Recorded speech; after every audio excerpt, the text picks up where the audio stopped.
And I loved him. Like I loved him in that moment, even with all that betrayal, I was still very much in love with him. And when someone's asking you for help, right? Like my normal response to anyone that I love asking for help or seeking help is yes, absolutely. Let me help you. I didn't know what to do. I was in complete freeze mode and he was shaking as he was sharing this stuff. My dog was comforting him and I was just stone cold. It was the scariest point in my life I've ever been in. It really was. And the only thing that I could think of doing was I actually called my mom and I put her on speaker. And it was crazy that she picked up, but she did because it was later at night when I was getting ready and she picked up and I said, Mom, like, this is what's happening. And I told her everything. And I said, Mom, I think I have to leave. Like, I really think that I have to leave right now. And she said, Jillian, just go. My guest this week is Jillian Romero Chaves.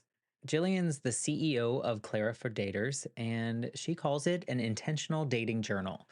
In this episode, Jillian shares a story of how she faced the pain of betrayal and the dissolution of a relationship that she truly thought would lead to marriage. We talk about the deep seated issues of abandonment and self worth that came from seeing her parents get divorced at an early age, and really how these factors trickled into her relationship experiences. What makes Jillian's story really inspiring is her resilience and that determination to really forge her own path after this. Through this heartache, she found this sense of self worth and importance in honesty, both with herself and with others, especially when it comes to dating. She also shares an important lesson about the dangers of kind of forcing this narrative that doesn't align with the truth. And so you might relate to that when I talk about abandoning that checklist life on some of the other episodes. We'll learn about how Jillian, in her quest for a happy relationship, really acknowledged when someone wasn't right for the part she envisioned for them in their life. All of this led to Jillian creating Clara for Daters, which again is an intentional dating journal. It's an app, and you can score your dates across many different criteria. This episode reminds us that even when life throws us off course, we have the power to navigate our way back, stronger and wiser.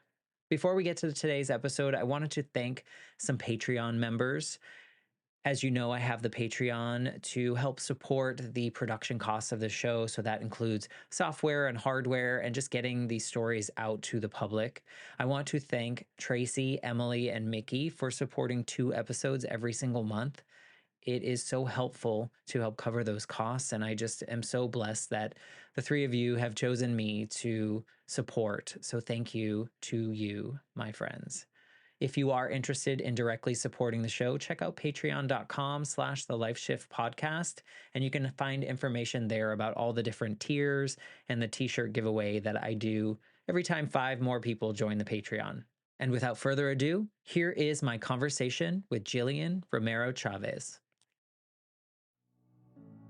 I'm Matt Gilhooly, and this is The Life Shift, candid conversations about the pivotal moments that have changed lives forever.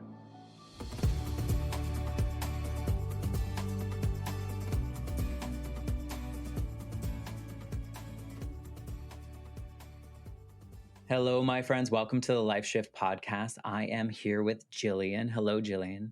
Hi, thank you so much for having me today. I'm excited to get to know you through the Life Shift podcast, and I let you in on a little secret, and I think most of my listeners understand my secret now, but I don't do a lot of research on my guests because, I found that when I know too much, I kind of have these preconceived notions and these questions that I might get stumped if they give me the answer I'm not expecting. And so if I go in with nothing, I feel like we can have a genuine human conversation, and it feels really rewarding. And I don't know if you've ever experienced where you've been somewhere super prepared and everything went differently than you wanted it to. That's kind of how I feel. I mean, we're going to talk into it later, but dating is definitely that, right? Sometimes you go into a date and you're like completely researched the person and Googled the crap out of them even before you even go on a first date. And that's something that you don't want to do. So it's better to understand the basics, meet in real life, and then get a feeling for what the vibe is in person. But that's what came up right now when you just communicated how you start the podcast. I didn't even think of that. And I think that's fascinating. And I think that so many people, I don't want to say do it wrong, but do it wrong, right? In the sense of they build everything up and then they get there and then everything's crushed. And it's like, well, why don't we just show up as humans? And so I found that over 100 plus episodes now of having these conversations with people, I've really got to know people in a way that I never thought like a stranger and myself within an hour could really get to. So thank you for just wanting to be a part of this, not knowing what was going to come out of it. So good luck. No, thank you. I'm happy to be here. Awesome. Well, maybe before we start, you can give us just a little bit about who you are right now at this moment that doesn't give away too much of your story.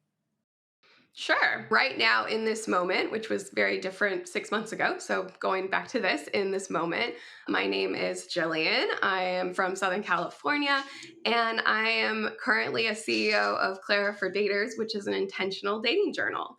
And it's in this moment. I'm also single. I'm dating. I'm looking for a committed, exclusive relationship, and it's a journey. And it's been fun. But that's who I am, and that's kind of what I'm doing right now in this moment, which is completely different than what I would have said 6 months ago.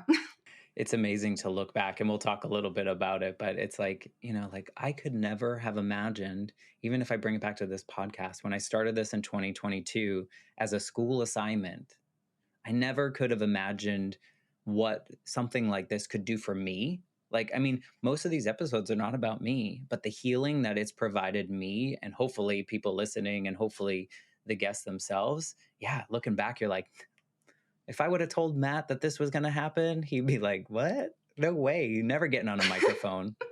So I can understand that. Life throws you curveballs, and you just have to like respond to them in a way that feels good for you. And that's what I've been doing. And it sounds like that's what you did too. And that's where we got here.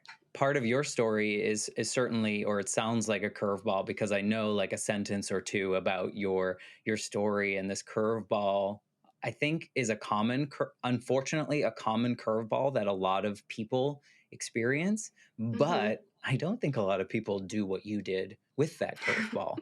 So maybe before you tell us what that curveball is, you can kind of paint the picture of who Jillian was and what life was like for you leading up to this moment that you feel really like put you in this new trajectory, like I guess 6 months ago or so, or maybe a little bit longer?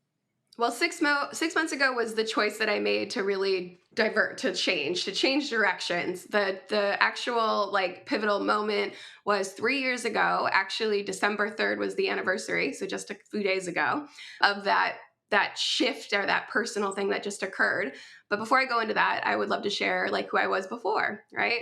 So before that, I have always been such an overachiever in my life. I did great in grades. I'm the oldest child, oldest cousin in a Latino family with lots of different cousins, and definitely played that role, overachiever, and wanted to be very successful in my school and work and everything. Went to great universities, didn't date a lot in college because I was very focused on working and studying. So like the dating that I did was kind of here or there. And then after college, I jumped in pretty quickly into the automotive industry, and I absolutely loved it. Absolutely loved it. It was fast paced, it was challenging, and it was at a time where digital was still pretty new to automotive. So, like starting websites for car dealerships and starting CRMs and looking at data as opposed to car salesmen with their book of business, it's like literally manual. I went in there at a time where, hey, this is all going to be something that we're going to start exploring. And I loved it. I rose pretty quickly, kind of heading up digital operations and marketing, also some community relationships. And I absolutely loved it. I was thriving. I was president of a large auto center for several years, being voted into that position. And I can't say how much I loved it. I was thriving, traveling, all the fun stuff. During that time, I met someone. Again, I didn't have a lot of dating experience, but I met someone. I fell in love, thought he was the love of my life. And unfortunately, it turned out that he wasn't. It was tough. We'd been dating for about 3 years. I was completely in love. He had a ring in his sock drawer, so that was coming. We had been doing premarital counseling because that was important to me to kind of do all those steps. COVID happened. I was home more. And obviously, at that point, I was super confident in who I was, what I was doing. I had a lot of success. So I wasn't that girl who like even considered that there would be something wrong with the relationship. I was doing premarital counseling. I was doing everything that I thought was right. Like in the book, I was like checking it off. Before you jump into that more specific detail, I talked to a lot of people about this, and something I subscribed to growing up was this like societal's checklist for us. I mean, and it sounds like you were very similar in this overachieving. You always had to like kind of, I don't know, maybe for me, it was a lot of like I knew I could do it, but also a lot of that was like this external validation that I was looking for from the people around me. Like, see, like, look, I'm checking the boxes, and the next thing, kind of on the list when you have a successful job, right, is this family, if you will, or relationship into a family. So it sounds like you also subscribe to that model of society has a checklist for you. I'm actually wearing a shirt that I made that's like abandon the checklist life That's because so funny. at some point, I mean, it took me a long time to get here, but I was like, who gave me that checklist and why did I absorb that into my life? And so it sounds like maybe you did as well in some capacity. It's interesting. I think it's a society's checklist. I think it's also stuff that happened to us when we were younger. My parents divorced early. Having a committed relationship that was blended in marriage and a really healthy marriage was important to me. I really wanted that.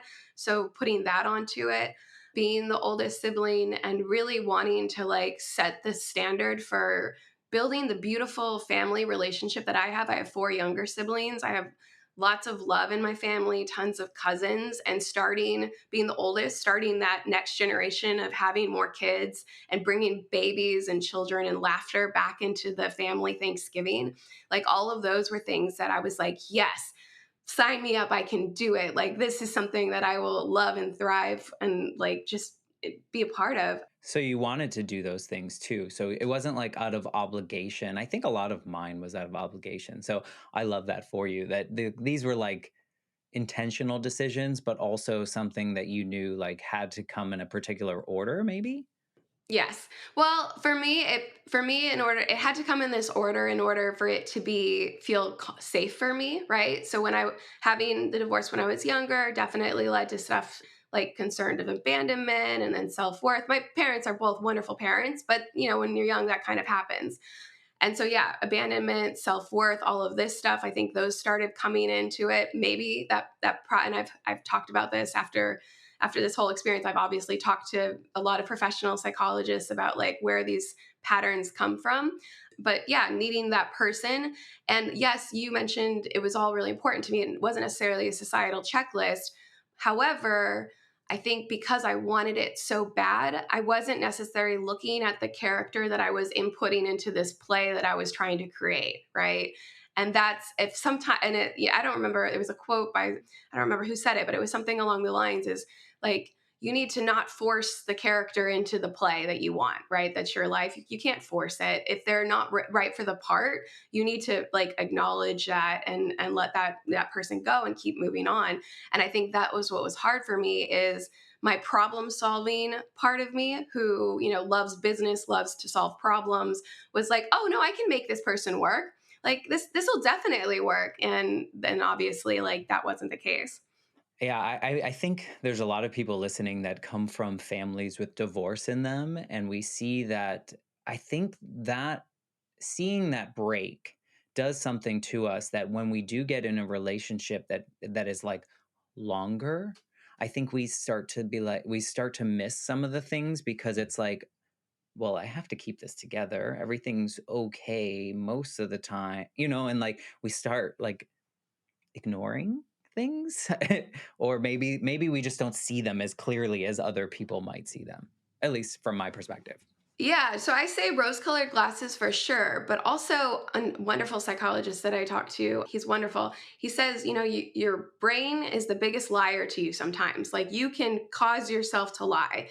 And that was so true looking back at this relationship. I had a journal that I was journaling throughout this whole relationship, and I only wrote the good things. I only wrote how grateful for I was for this person, how wonderful these some of the experiences were that I had with him, what he was bringing out with me. I never wrote anything negative, and I reviewed it after the breakup, and I looked at it, and I saw one journal entry out of this whole 3 year experience, one, and it wasn't even written. It was a drawing. It was a drawing of me on an island by myself and him on another island by himself. I don't draw. It was stick figures. But that was the one entry that was honest. And I was like, wow, the brain is just remarkable because you can really just, I mean, manifestation, abundance mindset, growth mindset, all these things are wonderful, but it gets really tricky. And you got to really make sure that you're being honest with what's occurring as opposed to what you're trying to manifest, because you cannot manifest your partner to change. You cannot do that. You can manifest this life, but you cannot manifest someone to change in that. It doesn't work.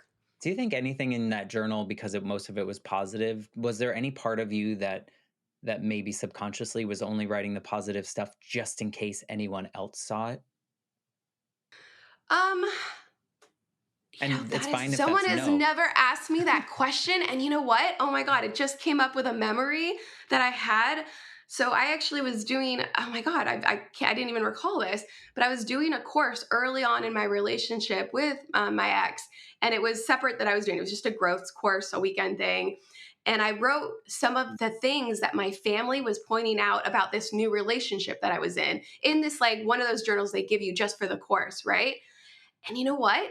He freaking read it. I completely forgot this whole thing occurred until you asked me this question. And he literally, I remember it was early on in the relationship. He read it, and I did write negative things in this course book. And I remember, oh my God, it's so vivid now. And I can't, like, the story is just like taking me back. But he literally read it. And that night he got really drunk and like just in an aggressive kind of way. And I felt guilty for writing the negative things about like what my family was saying about him, like those things that I should have been paying attention to. I felt so guilty. I think that was the last time that I like brought energy into it, and I felt guilty for making him feel that way. And I, at that point on, I think I just wanted to only focus on the positive and never make him feel bad about himself again. And I'm so thankful for you to bring that up. Like, I literally forgot this whole scenario, and it's crazy what you try to forget too, because that was an accountability piece early on in the relationship that should have given me something, and I didn't. I should have acted on this, and I didn't. Right? But I think us overachievers, I think we're people pleasers generally. And so, like, we absorb a lot of things that aren't ours to absorb, like blame or shame or any of those components. And so, I mean, I think that experience of you kind of forgetting it or kind of shifting directions to be more positive was probably subconscious after that experience. But I mean, I think that's normal. And I love that you go around and you talk about these things, and we'll get to actually this pivotal moment that we kind of alluded to now. But I think it's important for other people to hear, because so many people, and maybe you experience this in your own, like you're the only one going through this, so I can't really share it. Am I the only one experiencing this, or do other people feel it? And so if people can hear your story, they'll be like, oh, maybe I should pay attention to things, like little warning signs. So take us back to during COVID, you were kind of Yeah. feeling a certain way. Yeah, so COVID, I was home more, and I think that was the big thing. Like, dealerships, you're in the stores all the time. I was traveling for different work, so I wasn't like, it wasn't a big thing to be at home. And then with COVID, I was. I just felt like there was a vibe, that was an energy that was different, and I don't know what it was. And I was thinking, oh, well, maybe it's because he's going to propose, right? So that might be the energy. And you read all those relationship stuff, and they say, oh, a guy's energy always shifts when he proposes. So it wasn't that. Anyway, I was getting ready one day in the mirror, and I'm like drying my hair, looking in the mirror, and he's in the bathroom over here. And I saw the reflection of his phone in the mirror while I was getting ready. And it was picture. And I never usually would have paid attention. When I'm getting ready, I'm thinking about other things. But it paused me enough to be like, say, what was that? And his reaction was just completely like, you know, struck, like, I know nothing, like nothing. And it was so defensive really quickly. And again, I don't know what made me keep asking the question and pushing, but I was like, no, what is that? Because normally I just blow it off. I'm like, okay, whatever, blow it off. And I didn't. I just kept pushing, pushing, pushing. And I found out that he had been talking to another woman at that point.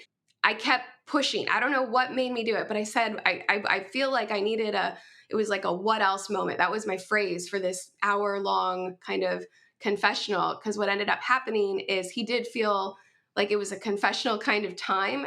And he actually shared with me, this isn't something that's new. I've been dating all different people, the whole relationship. And he just confessed. It was like something that I really wasn't expecting at all. It wasn't one person, it was multiple people. It was different situations over the whole period of time. I don't know that there was a point in our relationship that he was exclusive to me. And I was in like shock mode, just complete shock. And people asked, why would he confess all of that? And it was because he was looking for salvation, because he wanted to stay with me and work with him through this problem. And that's how he ended it. Like, I want you, to stay with me, help me work this problem. He was really, and for that was probably the hardest thing, because like my problem solving skills wants to People help pleasing, him. Yeah, right? and help him. Like, okay, I can help you. I loved him. Like, I loved him in that moment, even with all that betrayal. I was still very much in love with him. And when someone's asking you for help, right? Like, my normal response to anyone that I love asking for help or seeking help is yes, absolutely. Let me help you. I didn't know what to do. I was in complete freeze mode, and he was shaking as he was sharing this stuff. My dog was comforting him, and I was just stone cold. It was the scariest point in my life I've ever been in. It really was. And the only thing that I could think of doing was I actually called my mom and I put her on speaker. And it was crazy that she picked up, but she did, because it was later at night when I was getting ready, and she picked up. And I said, Mom, like, this is what's happening. And I told her everything. And I said, Mom, I think I have to leave. Like, I really think that I have to leave right now. And she said, Jillian, just go. And I did. I grabbed my dog. I said, I can't do this. And I left, and I never spoke to him again. Like, Wow. yeah, I kept it very, I cut it off. And for that, I know there's so many women, and I was very ashamed after this. Like, I didn't tell my story to a lot of people. There's a lot of shame, because I'm smart, like, I'm successful. Like, how do I let this happen for 3 years with all these different people, and I never picked up on anything? Like, how does this happen? But sharing my story helped. But I also, in sharing, I realized, like, some people are like, how did you leave him just like that night? And I said, you know what? After like reflection, I was very much in a place of privilege that I was able to leave him that night. Like, I had my family support. My mom was on the phone with me. Leave. I was financially able to separate everything as clean as I could. I was so lucky that I was able to leave. We didn't have children. Like, this was something that was a privilege for me to be able to make that choice. And there's so many women who can't make that choice, and men too, who are in that relationship where they're stuck. And I don't want it to, I always tell people, like, don't think that I have so much courage. Yes, I have some, but the reality is that I was able to leave because I had places to go. And there's so many people who can't make that same choice. And I want to give them, like, have all the grace in the world, because that was a hard choice for me with all these resources. And I can't even imagine what it's like having to have to consider that choice when you don't have the resources. Yeah, I mean, that's a really good point. That I would imagine that a lot of people, the decision itself is hard enough to make, right? But then if you have to think of the logistics, the things that like don't matter in the moment but Yeah. matter long term, you have to figure these pieces out. Was the decision like a, I don't want to say the word hasty, but I'm going to. Was a hasty decision like that something that was part of your repertoire, like of things? Would you make quick decisions, or were you more of an analytical, think through everything and then make a decision? Because this sounds like it wasn't really like your normal response. I'm an analytical person for sure. I look on data after multiple times. Like, that's what I do in my career. That's what I do in life. For this decision, though, I early in the relationship, I made it very clear to everyone that I'm dating, and it's based on, my own family patterns, and what I'm looking for is my love is conditional. There's condition involved in my love. My condition is that it must be an exclusive monogamous relationship. And Good in on my you. brain, I yeah, don't and think a lot then of people start with that. for me, I had to get there. I think it was help with therapy, helping me to get to arrive at the decision and that understanding about myself. And it's gotten a lot clearer as I've been having conversations with people with all different relationship types, because I think everyone, it's up to them what their relationship type should be and how that feels. And that's all wonderful and great. As long as both partners understand the parameters of the relationship, that's great. And for me, like, if he needed an open relationship, that he needed to he had to be able to communicate that to me, say that, and then I needed to be able to make that choice on yes or no. And I made it very clear my whole relationship I was not comfortable for that. Like whatever it is, I need an exclusive committed relationship. So as soon as I like got my mom on the phone honestly and was saying out loud like this doesn't this no this was a it goes back to my business man. No, he broke terms. Like this was what I said I needed, and this is what I said to make me feel safe, to make me feel loved, and really safe is the big one for me. Like because I have the fear of abandonment issues, I have the self-worth issues. In order for me to feel loved, I must feel safe. And I felt so unsafe. And that was him breaking terms. And for me, that was enough. Like I had one thing and that was enough to leave. Well, when you say that, it's so interesting. What really stuck out for me was the fact that you said what was happening out loud to a third party. Because I think so many of us, I'll just talk about myself, when something is happening, it seems so much different when it's in your head, like just rolling over. And then when you verbalize it, everything kind of makes sense a little bit more if it can. And I wonder if you hadn't called your mom, like would you have stewed in it? Would you have, like helped him or been like, okay, we'll work through, like I think there's a lot of people. I love that you called her, that you just were like, because I don't think a lot of people would do that. And then saying it out loud probably gave you more clarity than you would have had you just thought about it, right? Yeah, I think I absolutely would have stayed had I not called her. I think I would have. I was there. I think I felt myself getting to that point, hearing, like seeing him. And I like he was shaking. And there was a part of me that was just wanting to comfort him like my dog was. Like, I want to comfort him, even though he's the one who's breaking my heart right now. There was such an urge to like try to comfort him. And that's where I was like, I freaking need comfort right now. I do need comfort. Let me call my mom. Like, I need to Yeah. do that. And I think it was interesting that I called her because I've talked about this now and said I have a sister I'm extremely close to. I have a best friend I'm extremely close to. I didn't call them. I called my mom. And that was something that was another interesting choice that I don't know. Looking at back at it, I don't know how like it got there, but it was something, maybe it was unconditional love, going back to love, and I needed that love in that moment from my mother. Maybe that was it. And realizing like, okay, your self-worth, Jillian, is more than what is being given to you right now. Like you deserve more. Maybe that's what is needed. But for me, accountability has always been a thing, and if I'm going to say that I love myself, right, then I had to take an actionable step showing myself that I love myself. So I'm not trying to prove him in that moment that I love him. I'm trying to prove in that moment that I love myself. And the action that I took was calling my mom, getting the courage I needed to leave him, and then continually not reaching out because, oh my God, Matt, after that day one, there's a countdown. It's been 1 day since I haven't talked to him, 2 days, 3 days, 4 days.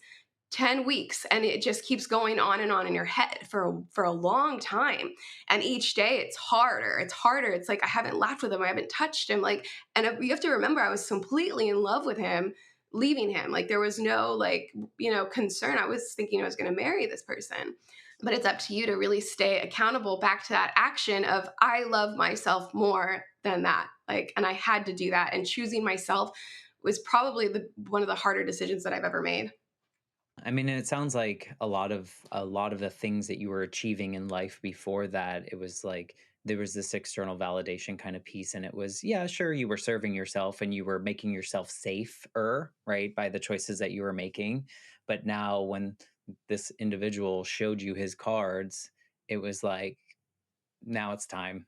Like this is it. Like before, maybe you saw, well, maybe you didn't see, but maybe there were little flags that if you were to analyze it, that you kind of just like, oh, whatever, like Yeah. it's fine. It's an Instagram post or it's a, whatever post. And now you're like, you showed me your cards. I'm going to show you mine. And my cards are like, I'm out of here. Good for you, though. I think I know you say something about like you had the privilege and the ability to do it, but still, it's still a very, very difficult decision because at that point, a lot of it's not analytical. A lot of it's not in our head, it's in our heart. And when you love someone as much as you say you did at that point in time, that's a really hard decision. So good on you for making the choice to love yourself first because I mean, I think we hear it all the time now, right, from gurus, but until you experience loving yourself first, you can't love anyone else. Yeah. Like you can't really do all the things you want to do until you're really. So I bet did that give you like, did that give you weirdly like a lot of confidence in yourself and the decisions you made, or did it go the other way? I think it didn't for a good 2 years after. I think for Really? that first year, it was me talking to my psychologist every week and saying, like, when will I stop crying? Like, when does this stop? When does it stop? I was just, yeah, I think on the opposite side, I felt confident in the decision, but I felt terrified of what's next. Because were you upset because it ended, or were you upset because you didn't know, like, during? Like, what was making you so sad that things had changed? And maybe you don't know. No, no, no. I mean, I was definitely upset that it ended. I was upset that he took away that future that I was so looking forward Mm, to. yeah. Like having kids, getting married, and that, next couple of years, that was on the docket. Like I was walking around my neighborhood manifesting, like, oh, maybe in a couple of years I'll be pushing a stroller of my own child. And he took away that. Like that was taken away. I think that was the huge piece. And then honestly leaving it was fear. I was so upset at him for making me so scared because now I that's still very important to me. Having kids, getting into a committed exclusive relationship is very important to me. But now I was terrified starting to date again, starting to even think about it. And the fear of getting into another relationship like that. And I read all the books. Like once you're attracted to one pattern, you tend to like stick to that pattern unless there's a big adjustment and self-reflection stuff that you have to stay active on. So I was terrified. I literally, I think that was the biggest thing is I lost the confidence in myself to make a good choice in a relationship. I think that was the big point. And I'd be pissed that he took those years. Like, that's really trite of me, but I think that there's probably a lot of learning that you got from this experience, if we want to like find a silver lining that you got away when you did. But at the Yeah. same time, there's so much sadness that comes with it. But it sounds like within the last year you've kind of made a pivot because of it. Like, did this change your life in ways outside of, it sounds like it did, but outside of relationships or outside of this love bubble kind of piece of your life? Like, what manifested after that? So I got really I'm very analytical. When I have a goal, I want to set steps to achieve the goal, right? And that goes back to like my business, yeah, mindset or Smart whatever goals. that looks like. Yeah, smart goals. So I'm like, all right, well, how do I actually do this? And you have to remember, it's hard when it's like this because it's emotional and there's all these other things that are not as analytical as you would like them to be or if you would feel safe for them to be. But I was like, all right, I need to figure this out. So what I ended up doing is I got really, you know, thoughtful about this next step in my life. And I was still in auto. I was still loving it, but I needed to prioritize dating and dating in a really like healthy mindset way and being super aware not to choose a partner that would have been that's similar to that, right? And I wanted to be really intentional about that. So I read a bunch of books. I was with my therapist like on a weekly basis talking to her especially about fears, especially early on. Like there was a time when I went on an early first date and he was driving the same car as my ex and I was like, "Oh my god." Like I got so triggered by just the car. And then I also talked to different dating coaches because I was like, maybe this can also help me kind of figure out strategies to meet my goal too, right? Because I needed strategies. Like I hadn't dated a lot. I didn't have a lot of dating experience. When I got out of college, dating apps came onto the scene. So really a lot of most of my experience had been through dating apps, a couple of people that I dated in college, but mostly through dating apps. And navigating dating apps is a tricky business. It's definitely tricky. It's a tool to give you leads, but it's not a tool to help you find or nurture the relationship that means something to you, right? That it's not going to help you. It's all it's going to do is distract you because you're thinking, "Oh, this didn't work on a first date. Let me go back to the apps and find someone new." So anyway, I started getting super intentional. I started going on dates, writing down things that made me feel good, how I felt during the date. I'm trying to be really freaking honest with myself because Yeah. obviously I wasn't Good before. and bad, So, right? yeah, so really freaking honest. And it was working for me at a time, but then I'm not the best at journaling. You meet someone who's really hot and there's tons of butterflies and you fall into the same pattern, right? He's exciting and oh yeah, he wasn't really nice to the wait staff, but he was hangry. Like you start getting into these things where you're forgiving or like I don't know. He didn't really ask me a lot of questions myself, but he was passionate about what he does. So you just start getting into those things, which is early on stuff about ignoring things that you should be paying attention to, right?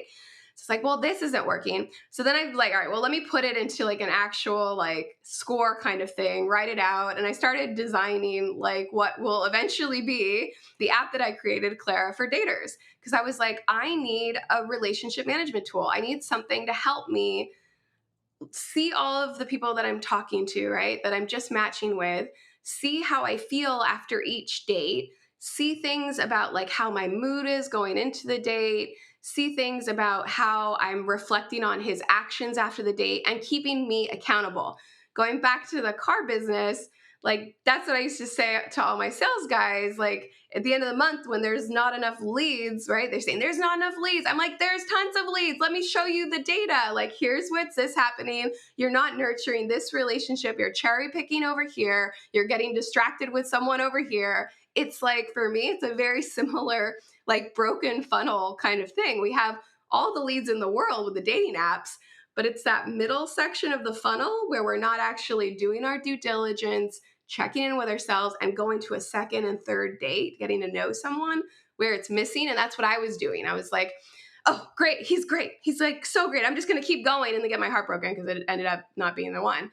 But yeah, that's how Clara for Daters kind of came about. I ended up building it the end of last year and thinking, all right, well, let me play around with it. Let's see what it's going to do. I'm obviously a super user. We launched it in February in the App Store, and we have some wonderful users on it. And what we're doing is you're basically logging your dates. You go on a date. I went on a date last night. I went on a great date last night. First date. I met him from Bumble. I logged him into Clara for Daters. It asked me what was my mood going into the date. I was in a great mood, so I have 5 stars. Asked me where I went on the date, and I said, oh, I went to a great restaurant over in Laguna, and they gave it 5 stars, like because I want to make sure the environmental setting. And then it asked me a set of 10 questions, and these questions are questions that I actually developed with psychologists to kind of help understand your vibe after the date. The questions are always going to be around physical safety, emotional safety, relational safety, chemistry, and values. So one of the questions it might ask for chemistry, for example, is, was there a quality that you found attractive about your partner? Yes or no? So understand the differentiator. It's not like, was your partner hot? It's, was there a quality that you found attractive about your partner? So yes or no. Another like physical safety one would be, did you feel safe? Did you feel respected? Were there any conversation topics that made you feel uncomfortable? So it's a yes or no set of questions. And at the end, you get a score. And that's your vibe check score. So after you went on a date, you're like, okay, this is how I felt. And last night, this guy, I had a 10. I was like, great, I should definitely go on a second date with him. Now, before I'd be like, well, I didn't really feel the butterflies. And I didn't. There weren't any like anxious butterflies that were making me nervous throughout the date. Like, I know because I actually have tells. Like, I'll grab my bracelet, I'll start playing with my bracelet during a date where I'm like Yeah. super getting anxious. But with him, I was like calm, cool, collected. And it was a 10 date. And now I know to go on a second date with him, give it a shot. Let's nurture this connection that really feels good as opposed to like blowing it off because no, there wasn't any butterflies. I don't think he was that hot. So I'm not going to go on a second date. So it's also trying to change my behavioral mindset. Now, vice versa, I went on a date a couple weeks ago and super hot, doing the bracelet thing. Obviously, I was anxious. And he scored lower in Clara, right? Like, he asked me, he was rude to those around me. He didn't ask me any questions about myself. Like, and it's yes, no, it's yes, no. I have to be honest. Like, if you're not honest with the app, it's obviously There's no point, right? there's no point. But no one sees it. So, like, if you're not going to be honest with yourself in this app, then who are you going to be honest with? It's like your journal. Yeah, but he scored lower. So now it's like, well, I was obviously like wanting to go on a second date with him, but he hadn't even texted me back. Like, it's been like 3 days, so he's obviously ghosting me. So the vibe check was right. Like, he was just kind of blowing it off kind of thing. And that's something that I should consider not like pursuing. Like, let's let that go to a different space. In Clara for Daters, actually, you put them on cut. So you did have the information, but you're moving it to a different space. It no longer serves you, matching that energy, right? He didn't reach out, it's the same thing. But yeah, so having this data, because I told you I was terrified after going into dating again and scared that I would like make the same choice. But being able to like collect this data, have this data, review it, and making intentional choices based on how I was feeling, it's been so powerful for me as a dater. And then I've seen it also with my users, realizing that they're not giving the people the second date that they should. They're blowing it off because of one little thing, or vice versa. They're pursuing connections that aren't making them feel good when they're actually meeting them, right? And I think that's where I really messed up in my last relationship. Is I think if I were to have logged how I felt in those first 10 dates with my ex before, I think I would hope that I would have picked up on this lower score on how anxious I was feeling early on about it. Like his distraction levels, like, his lack of his not consistent communication. I would have hoped that that would have tuned me in enough to to pause me enough so that I didn't fall in love with him so much that I was 3 years later, broken heart later. But yeah, that's what I'm trying It's to use. fascinating. I love that you found a way to give kind of quantitative data to something that seems so like nebulous or like messy and cloudy, and the fact that you have this, I would imagine that most of your users would have to have some kind of one like true honesty with themselves, right? And to like Correct. really go in with intention. But also I would imagine that people would have to have a little bit of an analytical brain. Are you finding that you have to like train people, or is there like a book that comes with it like, hey, time to be serious with yourself? Like, is there kind of a gap for some people, or are people just kind of gravitating it in all different types of people? You know, not at all. There's no book needed. And I find that it's been really easy for my users to start using it. As soon as they log their first date, their first prospect, they're like, oh, I get it. And I think the big thing about my users today is we're all on all these social media apps. So likes, scores, That's a conversions, good point. impressions, everyone already has that data mindset. Yeah. So all it is applying it to a place where they're not having that data. And that's the thing that data has always done for me. I'm a millennial. I kind of grew up around data, right? So in any of this stuff in work, in travel, like we're always looking at something. We're looking at Yelp, 5-star review. We can expect something, right? There's data. There's 10 reviews here for this place that we're going to support that will probably have a positive experience, right? So everywhere we go, it's usually data focused, and that's always been the best place for me to live when I have high anxiety, high emotions. Like, let's live in the present, like what's occurring, as opposed to what I'm thinking might occur or all this stuff. So I think for me, as an anxious attachment style, people pleaser, like all this other stuff, data is the one place that I can really, it grounds me in reality. And I think that's what happens for most people too, because I'm seeing all these people are on social media. They understand like when they're getting likes, not likes, impressions, all this stuff. So it kind of grounds them in, you're not just swimming like a dog like who doesn't go anywhere. Like it's not a hamster wheel. You're actually moving forward with different data and learning things as you go along. I was actually on a different podcast, relationship podcast, a couple weeks ago, and we talked about how we can get so caught up in the outcome of dating, right? I'm dating, so I'm going to be marriage, and that's my outcome. That's the only outcome that's a success outcome. When in reality, it shouldn't be that. It should be I'm dating, I'm learning things, I'm building my muscles in terms of behavior and boundaries and all of these things. I'm learning about myself, learning what works for me in a relationship. These are all good things. That's the outcome, is to get healthy into healthy relationships, not into like a marriage, like right now. Like that's the outcome later on. And I kind of compare it to the gym, right? So when you start going to the gym, you want it, your goal is to get like a healthy body, like to work on your health. You're not going to turn into like, the supermodel tomorrow. It's going to take some time. Like that's the outcome. But in the meantime, you're really learning, like building up those muscles. You're being able to walk longer, do more things, activities.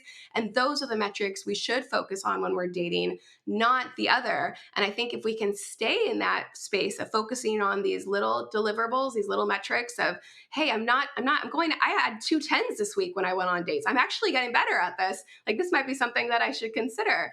And if I focus on this as opposed to outcome, it doesn't cause that whole delete the apps, re-download the apps, pause dating. I need a mental health from dating. Like that happens a lot.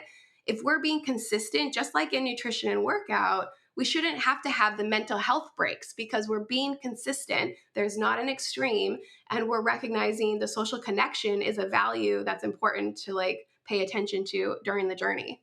Yeah, I wonder if there's like this aha moment for some of your users in which maybe they go on a date, they score it a certain way, and then they still pursue it and then realize that that lower score actually meant that maybe they shouldn't have pursued it. I wonder if there's that, like I feel like most of the things that I get good at are things that I failed at to begin with, or like Yeah. something like I got checked. And almost if we I don't want to take your really devastating breakup, but it's like you were checked, and then this came out of it. Like you were it was like, "Hey, Jillian, pay attention."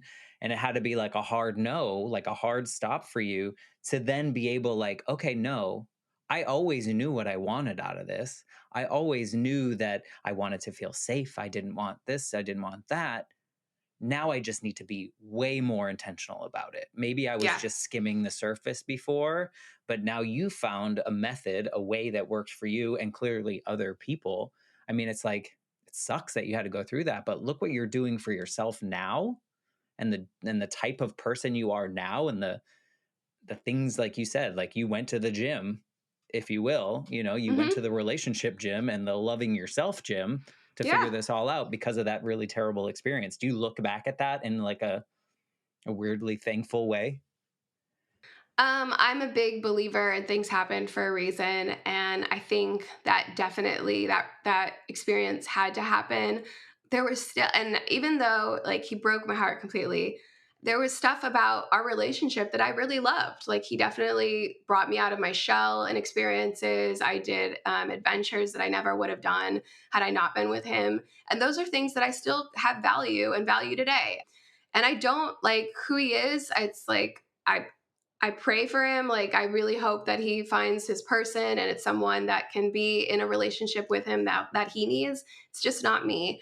And if this is the experience for me getting out of it and helping other people just figure out what that means, like, hopefully one day maybe he uses the app so he can figure out what a good relationship feels like for him. And maybe it's completely different. Maybe it's a non monogamous relationship and he's choosing connections that are still healthy for him, but in a non monogamous way. That's the thing about my app is I'm never going to tell anyone what kind of relationship to choose. The only thing that I'm telling you is make sure you feel good in the relationship, and you only know if you feel good if you go on dates with them and check in after every interaction. That's all I'm saying. So you can be in a, whatever kind of relationship you want and use the app. And the other thing Clara does is Clara for Daters is never going to tell you stop dating them. That's up to you to make that decision. It's an accountability type thing, right?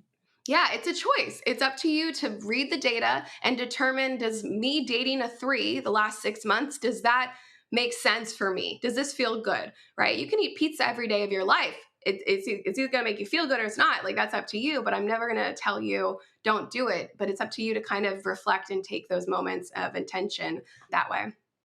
Yeah, you kind of have to be in a space where you have enough self-awareness to be honest and to be like, is this what you really want? Like, sure, like you said, people can you can go on a million dates and do whatever you want and have the most fun if you think that's fun. Like if that's where you are in your life, good on you. But even still, keeping this data might help you determine which ones are more fun. If we look back, if we look back at your ex, the whole time you were talking about him, like he just needs to start loving himself. Like he just needs Yeah. to figure out like I don't think what he was doing besides you, I don't think had anything to do with you or those other people. It was all about himself, and we know this. And I think that that makes sense. When you're dating, you really do have to understand yourself and what you want, and be truthful in what you want. Otherwise, you're going to end up 10 years down the line with that same person and covering up the little piles of dirt that, like, Yeah.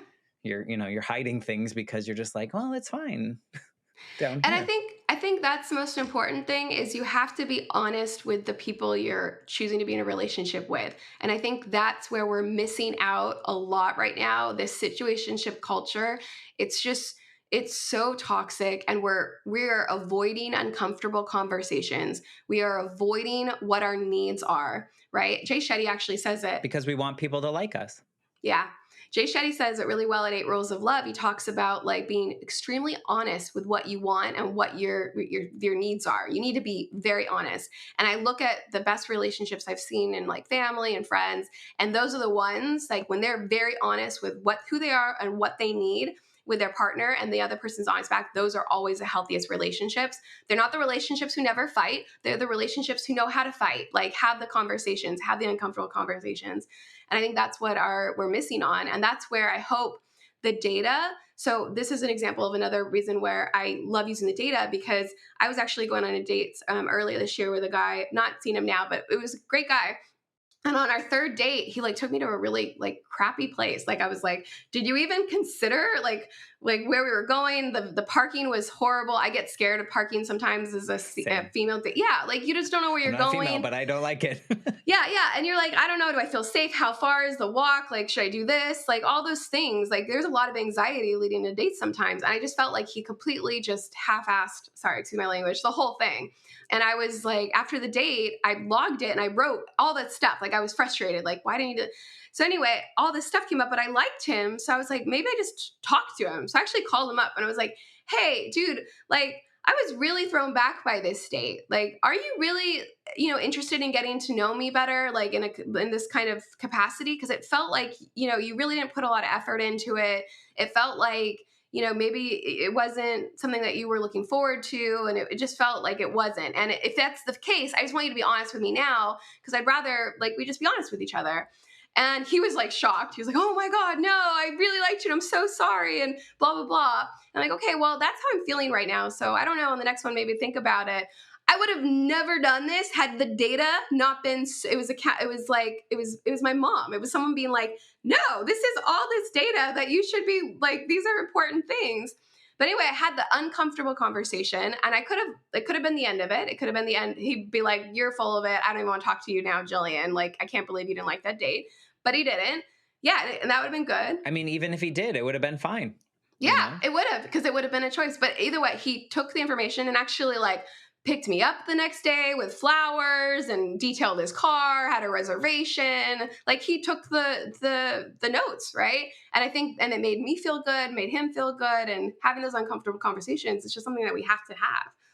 Yeah, I think society, if we go back to this society checklist kind of thing, it's not really on the checklist, but I think there's something about you go on this date and like they have to like you have to like them, and we put this pressure on ourselves when we should just be realizing like this is just another human being.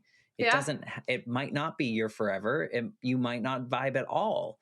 Yeah. And that would be okay too, and so then it's kind of like job interviews, like you almost like put on a persona of something, and it's like, well, when you start working you're going to have to be yourself, or that's going to get really exhausting. And I think it's the same thing in dating, that people have absorbed, like, I need to be liked, it needs to go farther, people need to see that this is successful. And so like I think what you've created is something that people need to lean into more, and check themselves, like, and just really be like, and be okay if it's a 5 and you won't go on another date with them, and be Yeah. okay that it just didn't work. Yeah. Well, and even if it's a 10 and you felt like it was a 10 after the date, but then he didn't call you back or he didn't text you for a follow up or whatever. So maybe you were off in your feeling, right? Like, because the questions are based on how you're feeling. Like, one of the questions is, was it obvious that he was into you? I could feel like, oh, yeah, no, it was obvious, but then he didn't set up another date, right? There's observations, and those are the feelings, observations, and then there's evidence. Evidence is he didn't set up another date with you. That's the evidence. And that's something that you got to collect, and it's just as important as the other. Esther Perel says it really well. You have to learn about someone over a long period of time and different circumstances. And that's hard for us to hear, because I'm also a hopeless romantic, and I'm like, what are you talking about? First love, like, please. You've seen all the Hallmark movies. Oh my god, the Christmas Hallmark movies are out now, so I'm just like vibing on those. I'm definitely, my dog's name is Mr. Darcy. Like, I'm a hopeless romantic. I do recognize, like, again, taking myself out of my hopeless romantic phase and putting myself in data. This is also romantic, kind of experiencing evidence that he's showing up. He's asking me to pull out my calendar, figuring out a time, prioritizing during the holidays. Like, these are all really cool things that I should be paying attention to that I might not have been before, right? Like, other silly things get you distracted. So, if you were to say what's next for your journey, what's next for you? Like, what do you see for yourself now that you're, 3 years removed from, or 2.5 or 3 years removed from this event that really shifted you to prioritize yourself and the way that you feel? What's next for you? Personally, like, it's all about helping people experience Clara for daters, but it's also me dating. So I am a super user of my own app. I really am still very motivated to get into a really healthy, committed, exclusive relationship. And I loved being in a relationship, get married, have children. Those are all still extremely important things to me. Now, the fact that I created a business around it is interesting, but it doesn't mean it's anything less. Now, it does cause some awkward conversation on a date. I'm like, what do you do? Hey, there's the honest conversation. It is. It's the honest conversation. And you know what? It's actually a really good test on, like, if this person has a growth mindset or not, because the ones who get it are like, wow, that's super cool and interested, and they're not intimidated by it, right? Because they've been on the dating apps, they understand how easy it is to just have the distractions and not actually nurture the connections. So they understand it. And the ones who don't, they don't. And that's okay. Do they ever ask you what score they got? Oh my God, always, always. Like, that's their step one. But you know what? It's the ones who are intimidated by it, who are like, they'll ask you during the date or they'll Mm. ask you to score you during the date. I'm like, no, we're in person. And then they'll just be like, oh, I didn't feel the connection. I'll be like, yeah, me neither. It's okay. And then they don't ask. So it just depends. I like to kind of wrap up these conversations with a question that's like not possible, but I'm wondering if you could go back to Jillian that's kind of doing her hair that day, doesn't really know if there's something that this version of you could say to her. What would you want to tell her about this life journey she's about to go on? Um, you will be surprised in a really good way. And like right after, there was just so much dark, and I kept asking my therapist, where is the freaking light, right? And sometimes you just have to turn it on yourself. And I think that's what I did with Clara. Is I went and I was like, I gotta figure out, I gotta make my own hope here. And that was me being taking an action. But it gets okay. It's okay. Like, it'll be okay, and you'll be really happy with where you ended up. Yeah. Do you feel like a different person now? You know, completely. And it's not only this decision that I made to pursue Clara for Daters, but it's also because I was in such a male oriented world before, and like power suits, high heels, the whole thing in auto, versus now having been really vulnerable conversations, talking about my personal life, something I've never done before. It's allowing me to really get in touch with my feminine energy side that I really haven't done a lot of at all in my life. I've always been super, like, more, you know get things done kind of things, and I really love this version of myself that I have. This version of myself is fun on dates. This version of myself is flirtier. This version of myself is not as anxious or like looking for a goal, and I think that's been a really fun person to get to know these last couple of years. Yeah, and it feels like maybe there's like more confidence in a different way, like more confidence in the vulnerability and the fact that like we're human and like we're weird and we have weird quirks and like, and that's what's cool about it, that we're all like different in our own ways. And like I can relate to that feeling of, I would start sharing, things about the loss of my mom and how that affected me. And as a guy sharing like bad days or sharing like when I feel terrible or when I'm depressed. And it just felt like such a shame to assume for the world for so long. And now that I get to do this and have conversations like this, it's like so fulfilling because, Yeah. like, at the end of the day, we're just like two human beings talking to each other about our experiences. And so much of it, we can relate to each other, and we're not that different, and so many people like to like put people in different boxes and whatnot, but we're all just trying to do the same thing here, right? We're just trying to love and be loved and enjoy whatever we're doing here on this planet. So thank you for what you're doing for the world. I think you're going to make better humans through better dating and being more open and honest with ourselves, right? I think Hmm. that's most important, Yep. instead of lying to ourselves of what we should be or what we shouldn't be and how we should feel. So thank you for what you're doing, and thank you for just sharing your story here and being open and vulnerable to do it. Yeah, no, thank you so much for having me. It was wonderful talking to you. I love being able to share stories with people who I feel comfortable with, and this has been that environment. So I thank you for that. I also love that you thought of something that you hadn't thought about in a while. I hope it doesn't bring up any bad things, but it sounds like you have your therapist available Yeah. if you need to talk it through. Oh yeah, um, I'm good.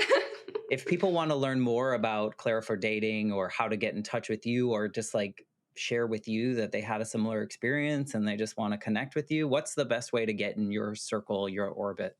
Yeah, so I'm on Instagram, Jillian Romero Chaves. You're welcome to DM me. I manage that. We have a Clara for Daters Instagram as well. We also have a Clara for Daters private Facebook group where people share stories and look for advice on how they're interpreting the data of what's going on to help kind of get understanding and learning from each other. And then the app Clara for Daters is available in the App Store. It's completely free. It's a tool to empower your dating journey, and it's your tool. You're not going to meet anyone on it. So if you're on all the dating apps and you're like, oh, I don't want to download another dating app, this is not a dating app. This is to help you kind of navigate those other prospects that you're meeting from the dating app. And it's your tool for yourself. It's your own personal tool. And it's Clara for Daters, and it's in the App Store. Awesome. We will link to all of that. I already know a couple people that I might recommend your app to just be more accountable in their dating journeys. Thank you for just being another human to have a wonderful conversation with. I just am so lucky to have this platform and be able to have these conversations with people I would never interact with ever, and it's so Yeah. wonderful. So thank you for that. Thank you. I appreciate you. And if you're listening and you enjoyed this episode, or you know someone that could resonate with Jillian's story, or maybe is interested or would be interested in the app or whatever, please share this episode with a friend. I mean, for us indie podcasters, that's the best way to grow. So I would appreciate it. And I know Jillian would appreciate it as well. So thank you for listening. And I will be back next week with a brand new episode of the Life Shift Podcast.